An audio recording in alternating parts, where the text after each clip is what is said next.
네, 요즘 대한민국 곳곳에서 많이 들리는 단어 중 하나가 통합인 것 같습니다. 내란 속에 윤석열이 집권 3년도 안 되어서 나라를 가루로 만든 덕분 아닌가 싶습니다. 이런 상태를 더는 지속해서는 안 된다는 국민의 걱정스러운 마음이 곳곳에서 분출하고 있는 것입니다. 더불어민주당 또한 이런 우려에 깊이 공감하면서 통합과 연대를 위한 노력을 계속해 나가도록 하겠습니다. 그런데 일각에서는 국민 통합은커녕 갈라치기를 시도하는 자들이 활개를 치고 있습니다.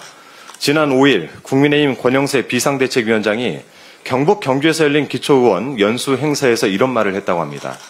영남에 와보니까 여기 계신 분들을 가지고 그냥 나라를 하나 만들어도 되겠다라는 생각이 든다라고 했답니다. 100번 양보해서 농담이라 손 쳐도 한반도 일부만 떼어내서 다른 나라를 만들자고 하는 것, 즉 과거 형법에 명시했던 국토 참절, 그런 것을 내란이라고 부릅니다. 지역 갈등을 조장해서 국민 편가르게 나서는 것은 권영세 비대위원장뿐만이 아닙니다. 어제 박형준 부산시장이 부산에서 이재명 대표를 만났는데요.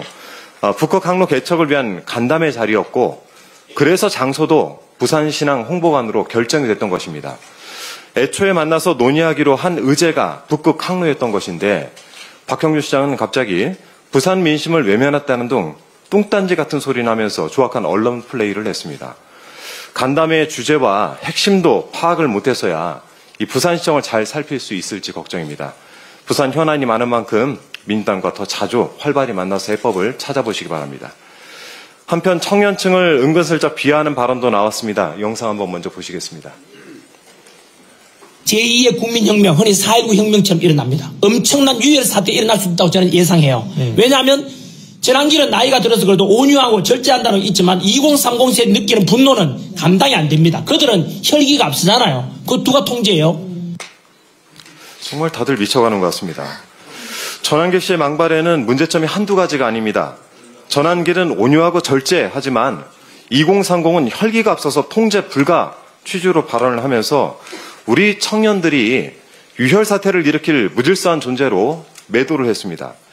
심지어 이런 유혈 사태를 4.19 혁명에 비유하면서 대한민국 민주주의로 오독했습니다.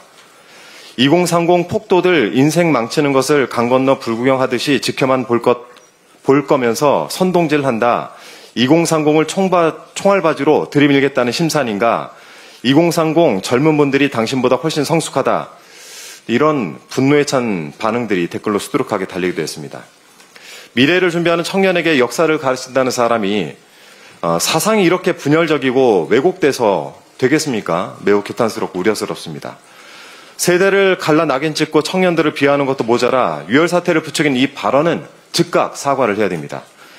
가장 악질적인 것은 한동훈 전 대표의 발언입니다. SNS에 이재명 민주당은 벌써 계엄 중이라는 의미를 이해할 수조차 없는 문구 한 줄을 올려놨습니다.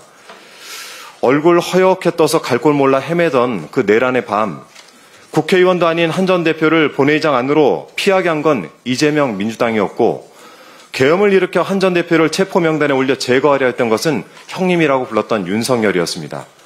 그렇게 사리 분별을 못하니까 형님이라 불렀던 사람이 체포 명단에 이름을 올린 거 아니겠습니까?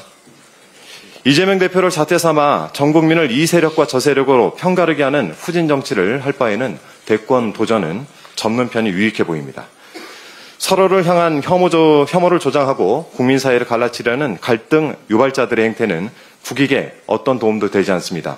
속 좁고 쪼잔한 언행들로 국민께 상처 그만 주시고 진정한 국민 통합을 위해 민주당과 함께 노력해 주실 것을 당부드립니다. 이상입니다.